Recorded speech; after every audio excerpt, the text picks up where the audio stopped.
Good morning. Ngasi ningthokaba numit ko ningthokaba numit ki card ki message ai pe ting min rase ko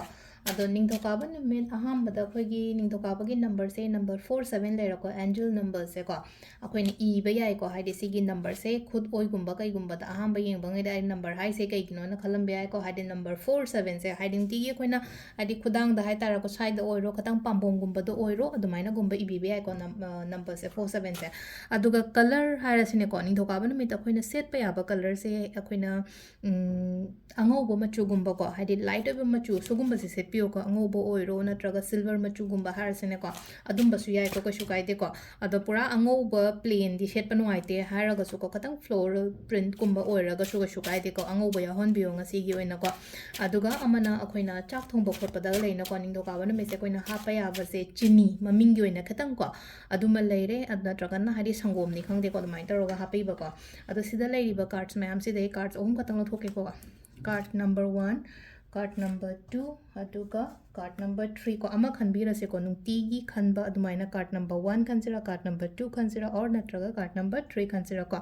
ado aham ba khanba nga yenga se hadi first card ki oina sida la ise ay tar ko marup mapangum ba punba yai ko angang oiringai dagi tinarakpa khotpa mama adagi sum leina ko aigi life dagi chat khraba na hangai sungding thengna daba mi gumba kai gumba thengna ba khotpa adumaina su lei aduga hadi mi na mating gumba tawbirakpa aingonda hai tar ko adumba su oi ko smai taroga ani shuba ko ani shuba se su leina ko hadi wakhan nungai gani ko wakhan nungai gani mind se yamna relax oiraga peace oiraga leibagi type tawe ko aduna shaubo khopa se yari ngasi se shaudana ba control gumba tawbiyo ko aduga amana hadi shauba se ngasai gi special ka khoi gi ko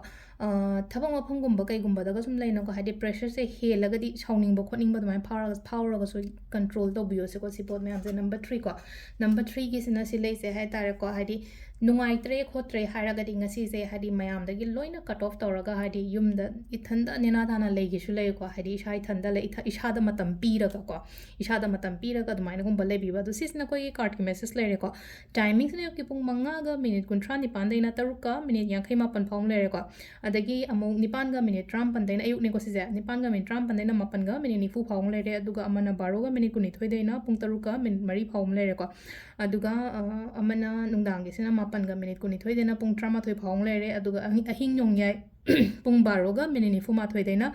next day pung manga ga minute kuntra ni pan phawa ko sisina koi gi ngasi gi oina afaba timing ko ado monday oi bani na ko haide koi cinnamon rituals kumba kai gumba tawbiya ko haide cinnamon se kupak ta hapa ga just blow tokshan ba egi dukan or natraga yum gumba kai gumba da haide hapta hoba numit ni na afaba changak na bagi da makta adu dumaga tawbi ba ko adu sida lere koi gi ngasi gi oina card ki message ma'am thank you